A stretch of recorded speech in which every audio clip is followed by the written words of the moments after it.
عائدون عائدون عائدون عائدون عائدون عائدون أمة القرآن آن أن تقومي من جديد أن تعيدي. Assalamu alaikum wa rahmatullahi wa barakatuh. May peace, mercy and blessings of Almighty God be on all of you. In the last 24 hours, I and my PR have been approached by scores of journalists and media houses regarding the statement made by Sheikh Yasir Qadhi, a renowned Da'i from USA, on his social media accounts regarding myself, whether these statements are true or not.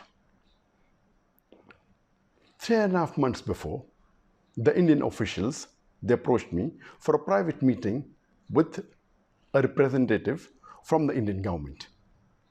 And when he came to Putrajaya in the 4th week of September 2019 to meet me, he said that he is coming after personally meeting and under the direct instructions of the Prime Minister of India, Narendra Modi, and the Home Minister of India, Amit Shah.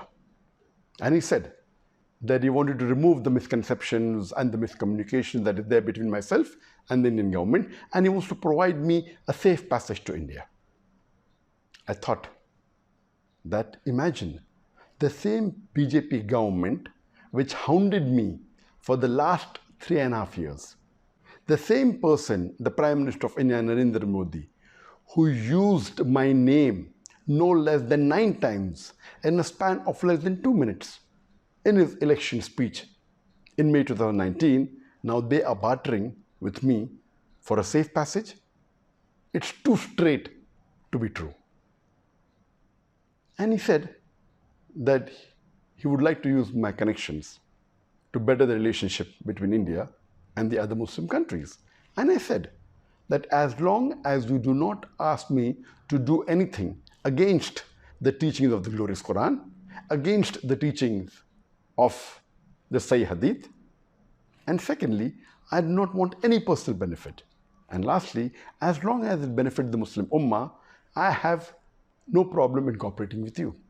And the meeting lasted for several hours. And then he told me that he wanted me to support the BJP government when they revoked Article 370 in Kashmir. And I flatly refused.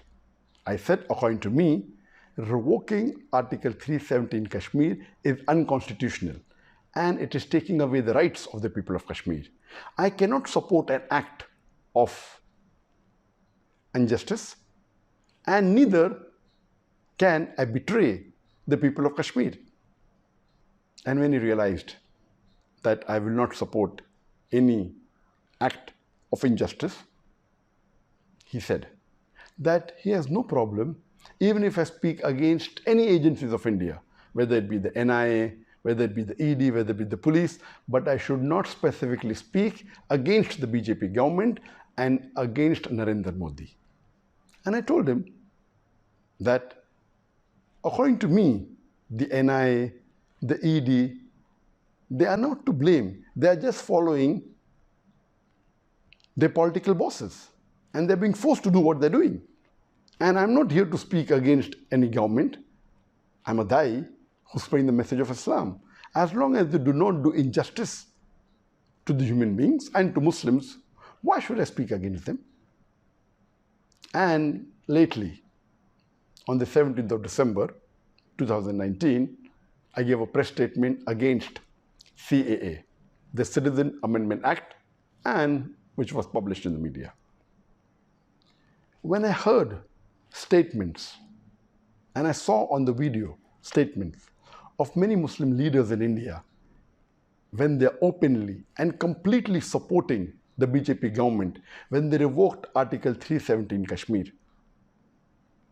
I thought to myself, how can a Muslim who has the basic knowledge of Islam do this? Some of them supported the NRC in Assam. Some went to the extent of saying that NRC should be done throughout India.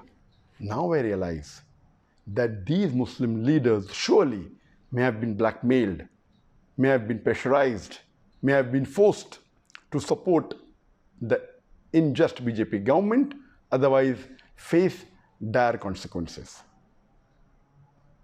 I have a message for the Muslims of India. It is noble to speak against injustice. But if you fear a backlash and you're afraid, the least you can do is keep quiet. But supporting an unjust act is un-Islamic.